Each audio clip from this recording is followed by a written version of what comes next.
So it's your girl, the Pivot Strategist. I feel like I am finally feeling good enough to come on here and take my own motivation for, just this season of life, right?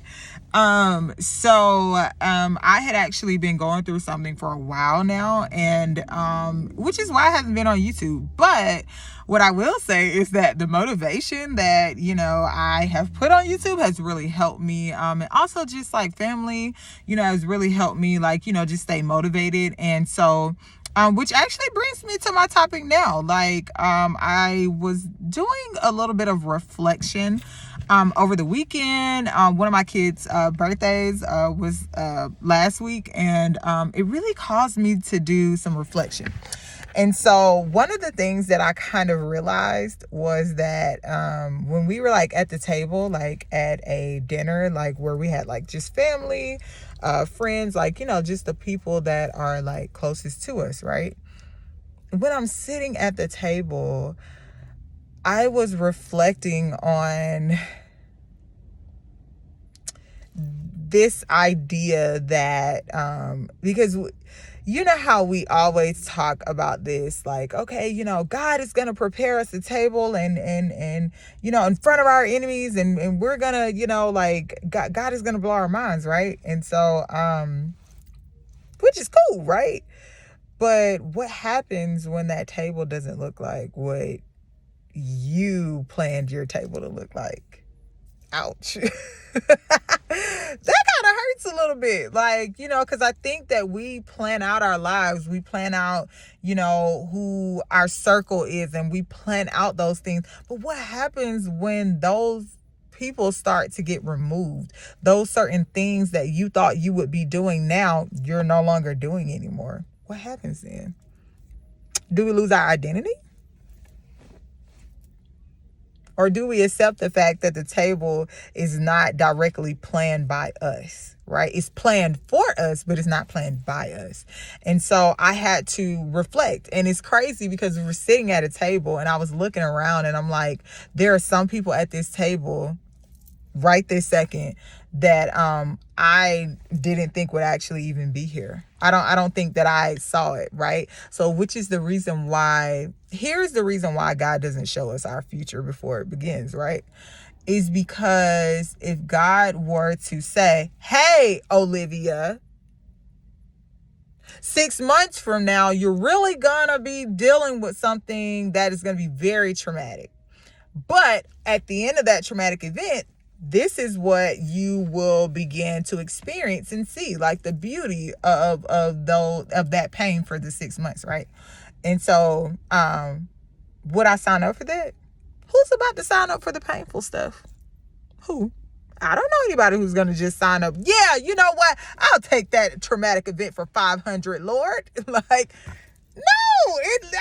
God knows we're not going to sign up for it. So, but there are things that God is trying to teach us. There are things, there are a part of our character that God is trying to stretch and build, right? And so, anyway, back to the table. And so here's why God doesn't show you, here are things that are going to happen to you 7, 8, 9 months from now, because again, we would not willfully sign up for it. He knows what we need before we know we need it, right? And so I'm sitting at the table and I'm just reflecting, and my heart was just full. My heart was full because it just wasn't what I expected. Even though I'm still going through things, even though I am still struggling, right? With certain things, that does not mean that the table that is set before me is not blessed with what God is doing right now. God never said that we would live a life that is full of just lilies. We're gonna have valleys. We're gonna go through things. God takes us through things to build our character, teach us a lesson, to really birth something on the inside of us. And that's not something that I just talk about. That's something that I know about. But back to the table part, I think that a lot of us, we like to plan our lives out, and we plan our table, and we plan the people we want at the table. But then not one time did we consider that this is our plan, our God's plan, right? And so this is why it's so important for us to align our hearts with what God wants for us, because a lot of times, like, our flesh can want things that are not necessarily designed for me. It may be designed for the next person, but it's not designed for me. And so I don't know about y'all, but I want to live in the will of God. Okay. Like, I don't want to be outside the will. Like, y'all have that over there. Like, and I think it's just a true testament. Like, we have so many young people that are just leaving, and it really breaks my heart, that are just leaving this world by senseless crimes. And it's heartbreaking. It's very heartbreaking. And you think about the life that those people could have lived if they weren't so senselessly taken away, and so for me, just today's motivation is to appreciate the table that is set before you right now. So even though you may be going through a season of where you're challenged with things, like, believe me, I am going through that season right now. And I'll make another video to talk about it. It just ain't gonna be this video. It's challenging, right?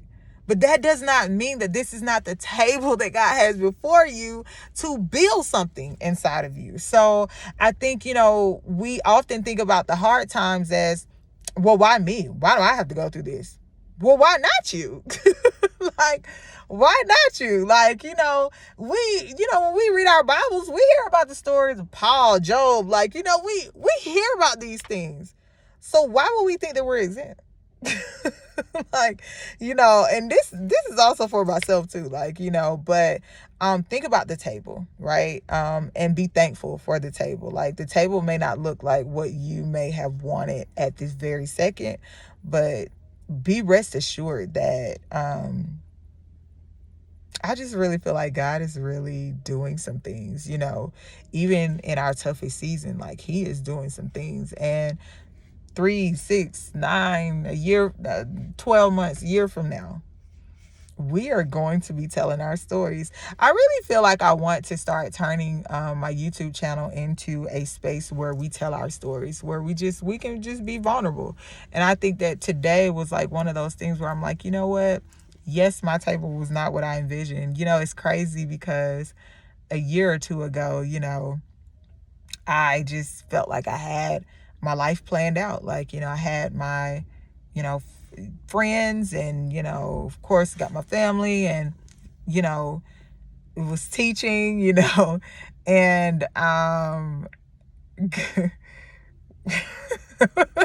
can only laugh about it. Like, it is not it's not a laughable matter, but I think I actually see it for what I see it for now. Sometimes God will remove people out of your life for specific reasons. Now, for me, I couldn't quite understand why people were leaving out of my life. In a sense, I thought something was wrong with me, but it wasn't really that. And it actually wasn't even the people either. Sometimes God tries to get our attention. Now, for me, there are a lot of people who struggle with this. I actually had held my friend circle to a really high standard, higher than God in a sense. Like, if there was anything that I was struggling with or anything that I was, super blessed with, I'm calling my friend circle first. I'm not even talking to God about it. I'm like, so when you start to do those things, that's a knee-jerk reaction.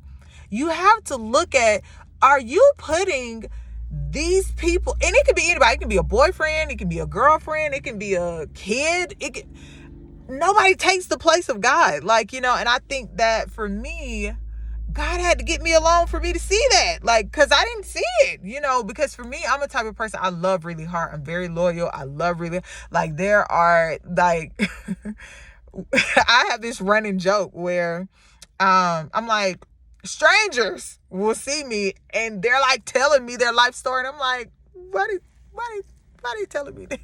Why are they telling me their life story? Like, even though I know I'm not a person where I'm gonna be like, oh girl, let me tell you like what I seen who I seen in the store, and they just told me their life. I'm not that person. you know, and I think that people see that on me, and this is why they're like, ooh, I got to tell somebody this. Somebody I know ain't gonna say nothing, you know. So I'm very loyal. I love a lot. I love hard. Like, you know, when I'm all in, I'm all in. And I think for me, God had to remove everybody from around me, for me to see that this was a fault and error of mine, and I put so many people on such high pedestals to the point where it becomes like an idol almost.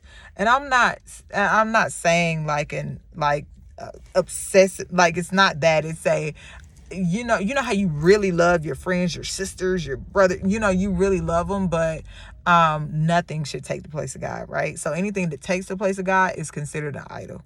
And you're worshiping that thing. And you know, it's silly for you to be, no, I don't. Why would I idol my friends?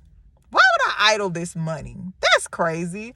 But we got to look at our actions, right? So I know that this conversation has like kind of got on a tangent, but I really want this space, this YouTube space, to be about like just a collective of people just coming and being vulnerable. So I invite, you know, anybody, any one of the people who know me or you don't know me, like this is a space, you know, for us to be vulnerable. It's a collective, you know, which is why it's called the Pivot Strategist. Okay. Because we pivot into different things throughout life. We pivot into different seasons. And sometimes like a lot of people, they don't know what all that entails. And so you may be helping the next person, but I don't know. Stay tuned, because I really have an idea for something that I really got to talk to this person about. But I really see this channel being something that's going to be such a positive light, in the right direction, right?